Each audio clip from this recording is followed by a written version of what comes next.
What's up, everybody, and welcome to another YouTube Q&A where every couple of weeks I'm going to post on my stories asking you guys to ask me questions. I'm going to pick a bunch of them and I'm going to answer them here. Now I decided not to go live because I got a lot of stuff going on now and I just wanted to film this. That way I can also add the questions up there so you guys can read along, and that's hard to do live. So without further ado, let's just jump right in. All right. Watches of Las Vegas. What's a good method to gain clientele through social media and get more exposure? Well, there's not one simple answer. It's a multitude of things. So as you can see, like right now, I'm wearing branded shirts, branded hats. I wear it everywhere I go. Back in the day, one of the things I did was I wrapped my vehicle and I put my Instagram handles on there, my Facebook. First off, you have to have Instagram, you have to have Facebook, you have to post actively every single day. Every time you post, you should be adding hashtags, you should be engaging with your audience, you should be tagging locations and do different locations. You're in Las Vegas, post and tag it in Portland, post and tag it in Reno, post and tag it in Los Angeles, in Seattle, post it anywhere. That's the beauty of Instagram or Facebook, is you can tag it anywhere you want, and the chances of that are people that are searching for stuff in that area may come across your profile. But there's a ton of stuff, man. Like, I even did a thing back in, Yelp. I created a profile that used a Yelp profile that used my logo and my company name. And every single time I went to a restaurant to eat, I'd leave a review. That logo, that name is constantly popping up. And just talking to people, man. You gotta engage with your audience, ask them questions, tell your story, show your face, talk about it, interact with your audience, send them voice messages, send them, video recordings when they message you and ask a question. I send video responses a lot and people seem to love it. So, all right, next question. Marcus Rojas, are you gonna do the series on how to start a watch selling company? Yes, I've actually already started writing the content for it. And my plan for this is to do a video series that's gonna be hosted online that you can buy, and you can take your time, speed through it however you want, watch all the videos. And it's gonna teach you everything from start to where I'm at now, about how to get in and run a watch business. Now, I'm also gonna break it up into 3 styles. There's some guys out there that just wanna wear a watch and then wear it until you sell it and move on to the next one. So you like a very, very, very mild dealer. There's other guys that have a day job, but they wanna make some side cash and they love watches. You wanna flip maybe 1, 2, 3 watches a week, a month, something like that. So you're more of a mid-level dealer. And then there's some guys that want to eventually get out of the career they're in and do this full time. I'm gonna break this course down and teach techniques and plans on how to do each one of those, or even how to start with one, advance to the next, and then advance into a full-time dealer. Timeline, I would say mid to late October it should be done. My goal is to have it ready and launched by Black Friday, right after Thanksgiving in November. Next question. Salmon Herzog, I'm sorry if I butchered your name. Your in-depth opinion about the Patek 5726-1A. Well, that is one of my favorite Patek Nautiluses. For those out there that know, the range in Nautiluses, you got the basic date 5711, you have the annual calendar 5726, you've got the travel time 5990 and 5980. What do I think about it? I like it a lot for one, the size. Now the 5726 I believe was introduced in 2010 and it originally came on a leather strap. 2 years later they introduced it on a bracelet, and it was also the first time that Patek introduced this kind of like this ivory white dial in their 5980, the 5726, and the 5990, I believe. I'd have to look on that one. I know they introduced 3 white dials in Nautiluses. It was the first time they'd ever done that. The 5726, it's an annual calendar. For those of you that don't know the difference between an annual calendar and a perpetual calendar, the annual calendar tells the day, date, month, time.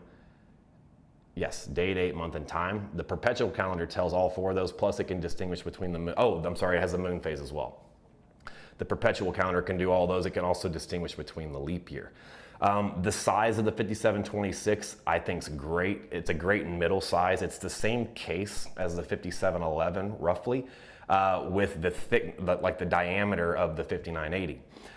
Personally, the 5711 is a little bit too small for my wrist, and the 5980 and 5990, they wear larger and I like that. 5726 is a perfect kind of middle ground there. Next question.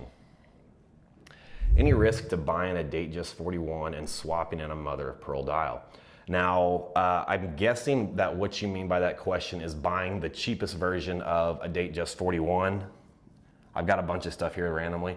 So going out and buying the cheapest version of a Datejust 41 and swapping in a mother of pearl dial. Now, if you're talking about that, and the reason someone would want to do that is to save money. This mother of pearl diamond dial from Rolex costs probably an additional $2,500, whereas what a lot of people will do is they'll go buy a cheaper version of a watch and they'll put an aftermarket dial in there, because an aftermarket dial like this maybe runs $500, so about a $2,000 savings. The risk, there is no risk to it well, let me answer it like this.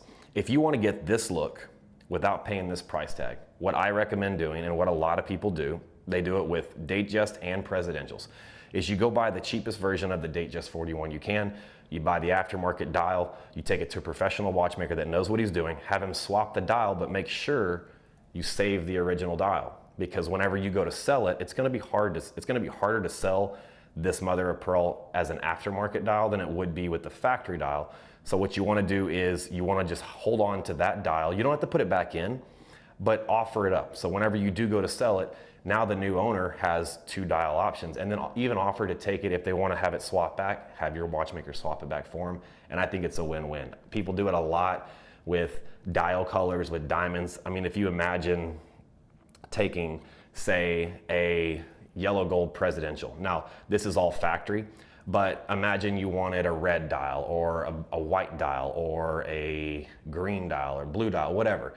Without having to go buy another watch, you can just simply change the dial, hold the original, and then swap it back when you're done. Same thing with diamond bezels, and it's very, very common.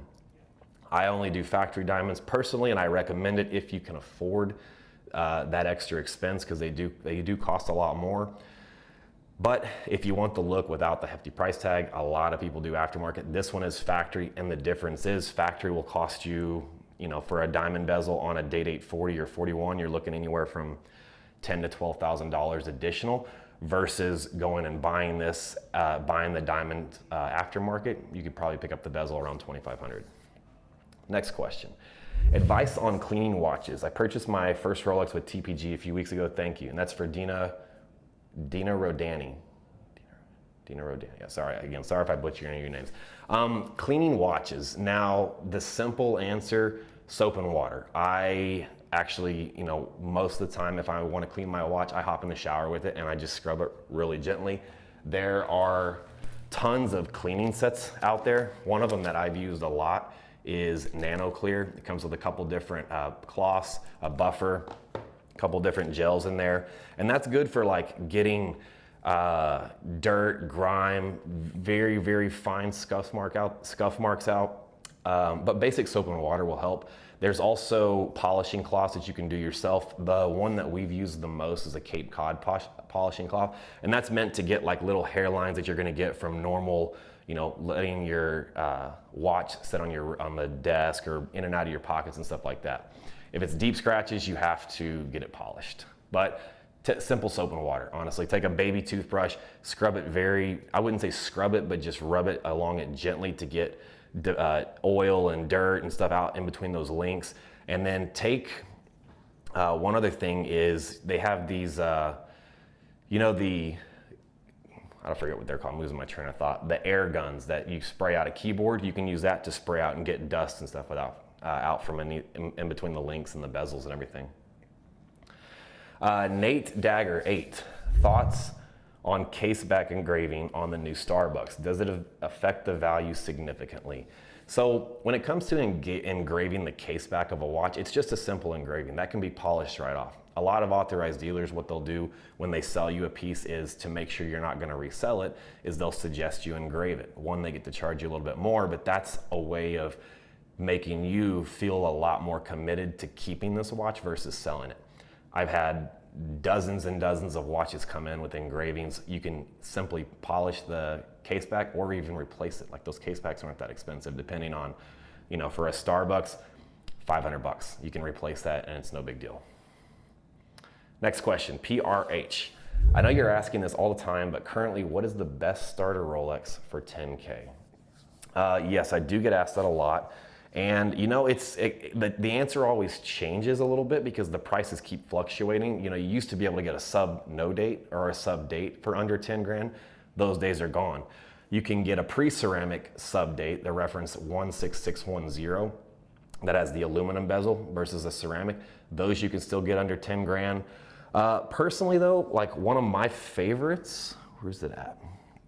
This is the new 41 millimeter. This is the 41 millimeter version, but the discontinued Explorer 2, reference 216570, in a black dial. You can find these out there almost brand new still for right over 10 grand. Pre-owned, you can definitely find one that's maybe a 2015, 2016, around 9,000 to 9,500. That's what I would search for. I think the history of this watch, the look, the aesthetic, gives you a lot of bang for the buck. I thought I had another, I don't. One question I will add on to that is we're talking about best Rolex under 10K. I would also look at the Milgauss reference 116400, I believe. I get a lot of people ask me about a 5K Rolex, and it's mostly men. Now, I want to show you a couple things. Here's what a $5,000 Rolex looks like for a man. This is from the early 90s. It's got some wear and tear. This one's actually not terrible for its age. It does have a loose bracelet. It's got the old style clasp. We've cleaned it up, serviced it, and made it look as great. I mean, as good as we could. But this is what it looks like on the wrist.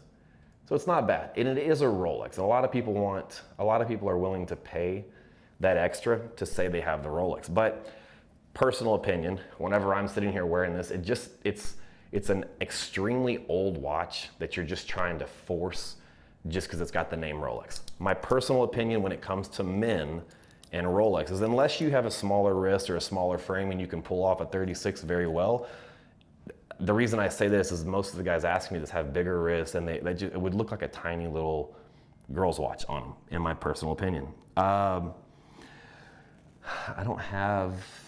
There's other options, like I was a big Breitling advocate when I first started.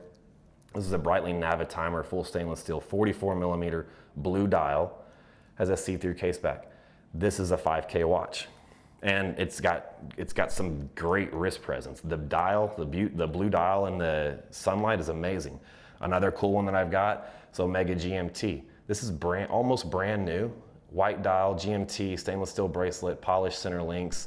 It pops insanely well. This is a $5 grand watch. I mean, there's a lot of options out there when it comes to spending only $5 grand versus you can get a lot more watch for the money versus just buying the oldest Rolex you can find and saying you have a Rolex. It's like going and buying like a Mercedes E350 from 1989 and saying you drive a Mercedes. It is a Mercedes technically, but it's not. Like, there's so much more you can get for your money. Here is a question that was sent to me, but I already responded to it. Would you ever expand the TPG team to OC? So yes, I don't know exactly when. My personal idea is once we finish the lease up here in the next 2 years, sometime in 2024, I would like to open an OC office, and then within a year, open a Vegas office. Next question, Topher Dickerson. I have an Air King 116900 and want to trade for something more flashy with 2K on top. Suggest. Okay. I don't know all the specs of your Air King, but let's just take a normal year pre-owned complete set. Your watch is worth anywhere from $7,000 to $8,000. So you want to add 2K on top. You got about 9 to spend. I would say jump up into, I didn't bring it in here. Oh yeah, I did. Okay.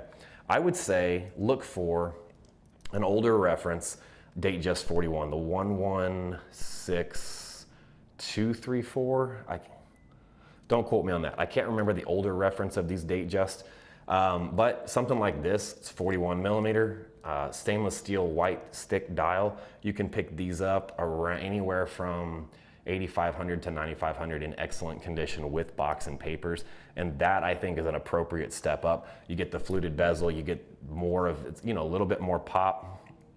If you still want a little bit more flashy, you could go down to a 36 and look for a two-tone Datejust, an older style. Again, it's going to be something similar to this, but it's two-tone. It's got the yellow gold fluted bezel, and then you can swap out, put a diamond dial in there, put a colorful dial in there to make it pop a little bit more, but a two-tone Jubilee bracelet will pick up light very well.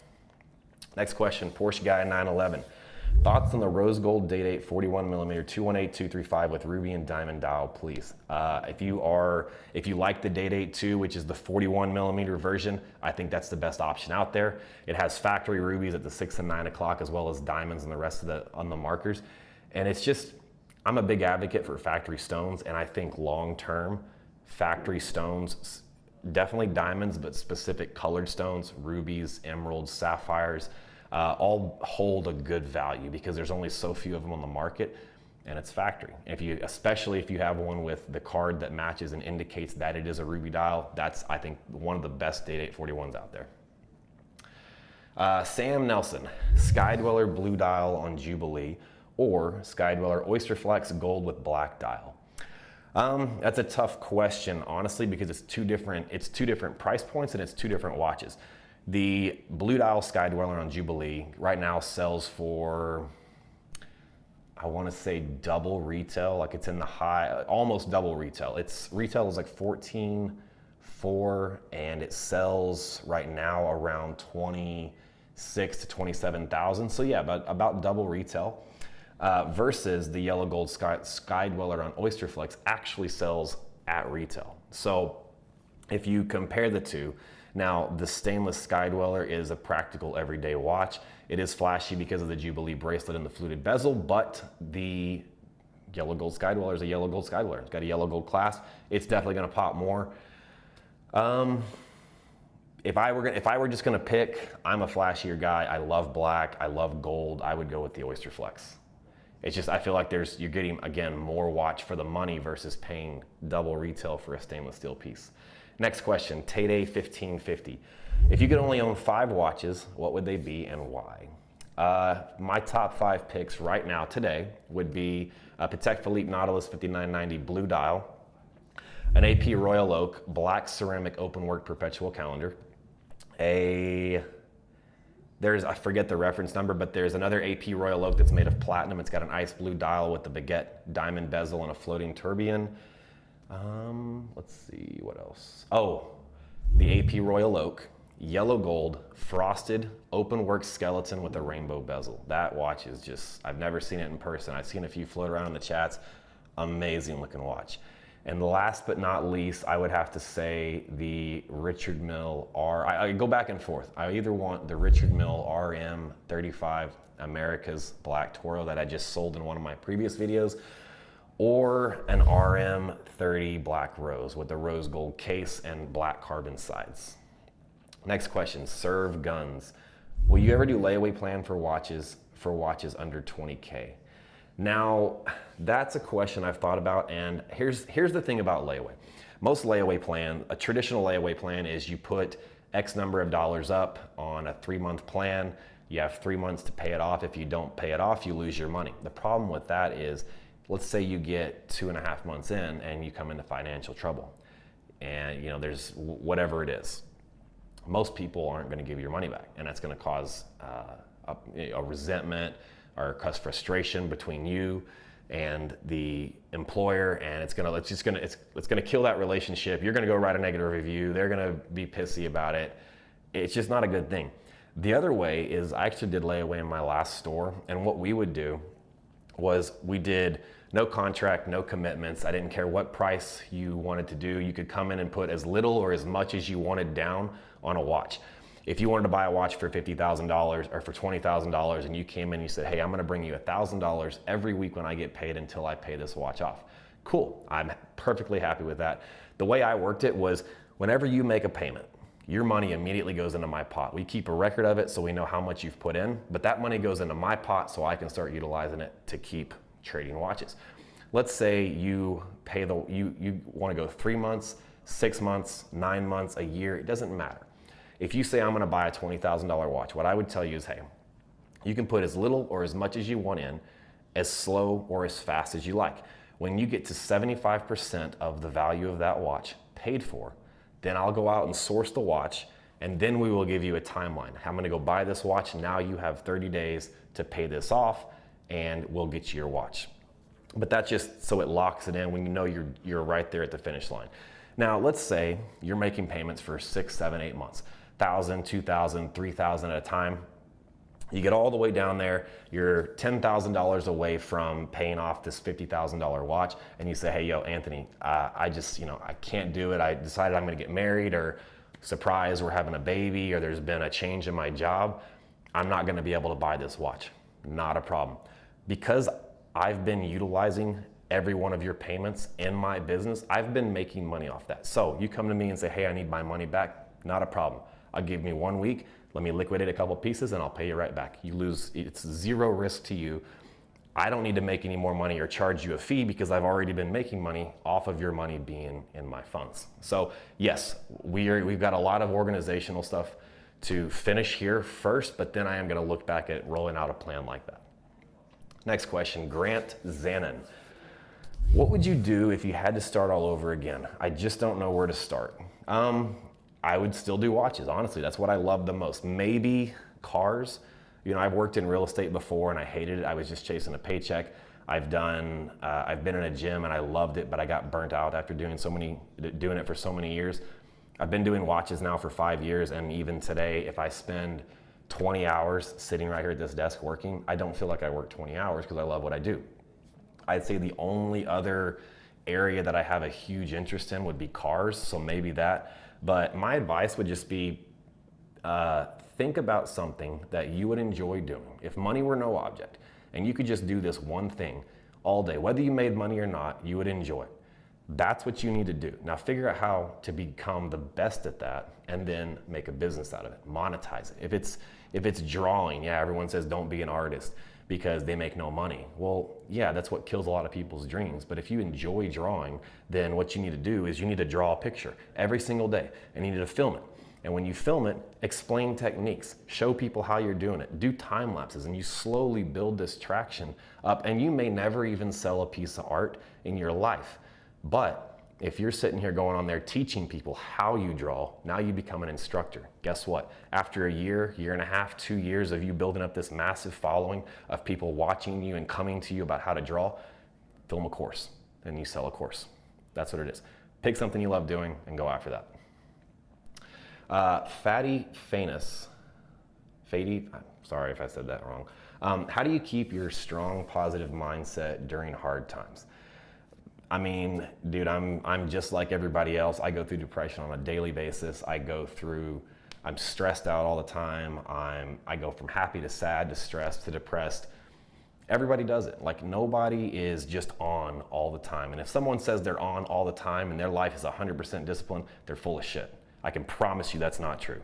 I've met a lot of people that portray that on social media, and deep down they're worse off than the normal people that are just saying, yeah, I'm depressed today, so I'm gonna go eat a bunch of cake. I deal with the same thing everybody else does. I've found little outlets that whenever like yesterday I had a stressful day, a lot of bullshit happening on social media. So when I left the office, at first I was just gonna go home and like take a nap. I made myself go to the gym, and then after that I was like, I've been thinking about taking my car and like driving through the canyons of Malibu. So that's what I did. I just took off and went for a 2-hour drive, and I came back and I felt good. So it's just you're gonna go through stuff, just find things that take your mind off of it and put it on something positive for a minute, and just work through it. Not Cookie. What's the market price for a Sprite? Right now, brand new, they're still kind of hovering around 27 to 28,000. They're not jumping off the shelf at that price. I think if you want to sell one, if you want to sell one and jump off the shelf, you got to be at 25, 26,000, maybe 25 realistically. If you're looking to buy, target around 26 to 27. That is the last question I've got right there, but I've got a bunch of inventory here. I wanted to talk. There was one question in there that I forgot to screenshot. Somebody asked us where we get our cases. You guys have seen the briefcases that we carry. That's from a company called Bosphorus Leather. Look them up on Instagram. They have, like, I love their stuff. It's super high quality. It's made to order. Very, very good stuff. So I've got a bunch of watches here. And just to finish this out, is I wanted to showcase a few things. The first thing I want to talk about is, the market. Like, back in January, February, March, you could walk into the authorized dealer and pick up this Datejust 41 blue stick dial. I believe the retails $9,800, somewhere around $10,000 plus sales tax. You're going to be out the door $11,500, $11,700. You can call me up and I would pay $12,500 or $13,000 for it, and then I could sell it for $14,500, $15,000 at one point. That's not the case anymore. Datejust, I'm getting offered tons and tons of Datejust, and right now, like, this watch, brand new, sells for about $13,500 to $14,000. The blue stick dial, you can still make some money on.